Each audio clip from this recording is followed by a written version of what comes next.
How's it going, everyone? I want to do one more quick short video over inflation. And a couple things here. I really want us to recognize that when we're talking about inflation, a lot of times we'll use a specific good like this, like a cup of coffee, or oftentimes you'll see it in the news. We're highlighting the changing price of eggs. Now, we could see inflation occurring, and that could impact that specific good. But whenever we're highlighting this concept of inflation, we're talking about the average price increase of all goods. And so we have different indices. We've talked about the GDP deflator and the real GDP example. We also have a number of other ones that I highlight in this full slide deck. Things like the producer price index, the consumer price index, each of them have various weights, etc. But they're measuring the average change in prices. In order for us to do that, it's kind of like a little bit of a review here. We're going back to our real GDP example where whatever year we're setting as our base year, we'll set that index as 100. And then calculating inflation is very easy. It's actually exactly the same as our growth rate formula. And so if we think about calculating our inflation rate, you can treat it the same, but instead of using GDP or numbers here, we're just using the new index minus the old index over the old index. So it's exactly the same as our growth rate, and then we multiply that by 100. Exactly the same as our growth rate, but instead of using like unit numbers like dollars in GDP per capita, we're just using unitless numbers for indices. And so this allows us to capture our change in price level. And then I'll let you work through this little example itself. The thing I really want to focus on here is like the more difficult part when it comes to inflation is talking about who wins and who loses as a result. Now, borrowers with nominal debt win out in the context of inflation. And so think about this example. Let's say you lock in an awesome fixed interest rate in your mortgage. You get a 2% fixed interest rate on your mortgage for 30 years. And over the course of that 30 years, like let's say over 30 years, we average 3% inflation.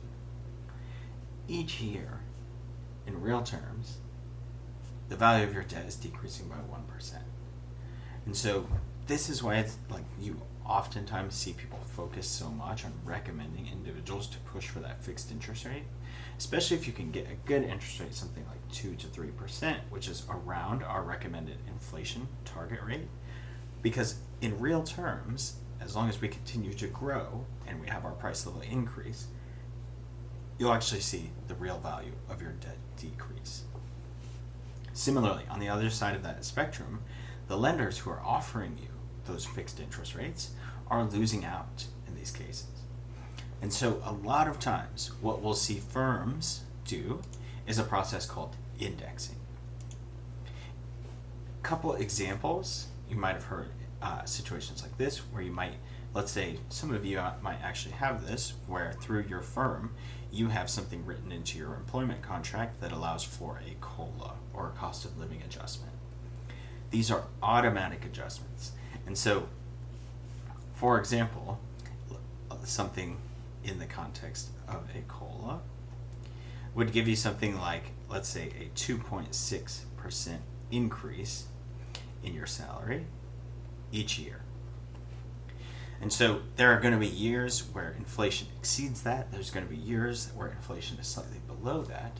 But on average, this ensures that your wage is at least not being depressed each time, or that you don't have to go to your boss every single year and ask for a 2% raise each time. It's automatically built in to fight off some of that impact from inflation. On the lender side, we just talked about the issue if you're a lender with a fixed nominal interest rate, but you can protect yourself as a lender by offering things like adjustable rate mortgages.